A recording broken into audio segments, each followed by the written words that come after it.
Nous sommes entrés dans une nouvelle phase des choses.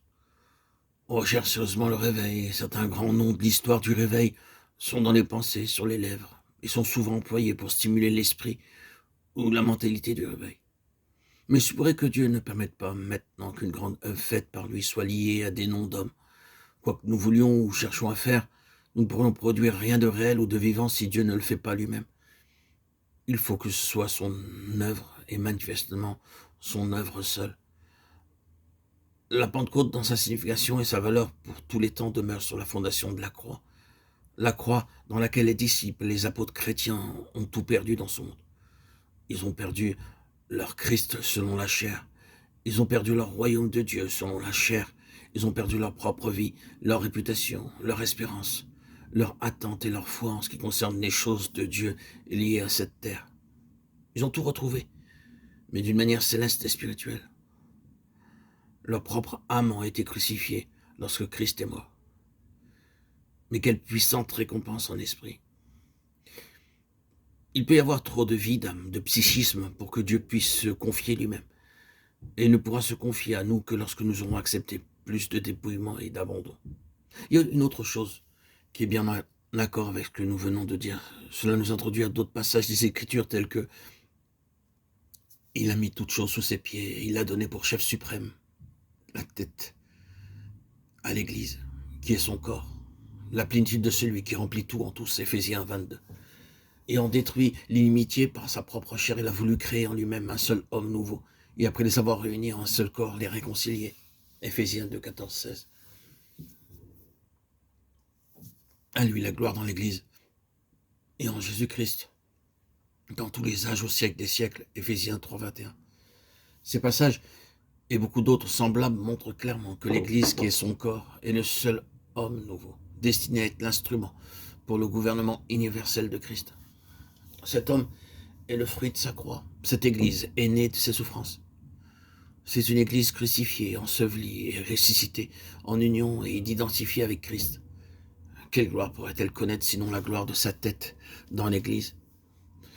Il n'y a point de place pour l'Antichrist en principe.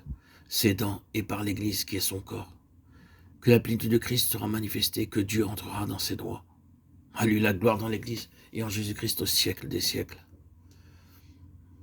À cet égard, les Écritures nous parlent beaucoup de mesures en ce qui concerne l'Église. Nous les trouvons en symbole dans le temple de Salomon, mais davantage encore dans celui d'Ézéchiel. Chaque aspect, chaque phase y sont minutieusement mesurés par un modèle céleste. Ce qui était représenté par les symboles ressort dans la réalité spirituelle de l'Église, dans les Éphésiens. Nous trouvons ici la largeur, la longueur, la profondeur et la hauteur, 3,18. La mesure de la stature parfaite de Christ, Éphésiens 4,13. La mesure du don de Christ, Éphésiens 4,7. Et enfin, la force mesurée à chacun de ses parties, Éphésiens 4,16. Ce qui gouverne donc dans cette Église spirituelle, c'est la mesure de Christ. Il nous est dit que dans ce corps, aucun facteur terrestre n'y a de place. Il n'y a ni grec ni juif, Colossiens 3,11. Ce n'est pas, il y a des juifs et des grecs. Pas de nationalisme, ni de distinction nationale.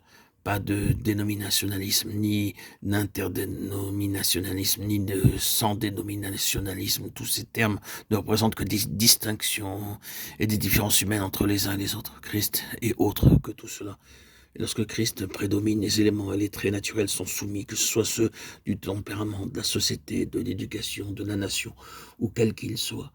L'ascendance de Christ est le seul moyen d'arriver à l'unité et à la puissance spirituelle. C'est dans ce seul homme nouveau que les richesses infinies de sa grâce seront manifestées dans les siècles à venir. Éphésiens 2,7. Nous avons été prudents en employant les mots de gouvernement et de domination.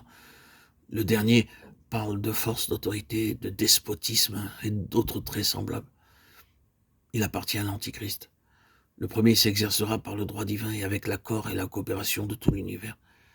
Son gouvernement s'étendra d'une mer à l'autre et du fleuve de l'Euphrate aux extrémités de la terre. Zacharie 9,10. À lui soit la gloire et le gouvernement au siècle des siècles. Apocalypse 1,6.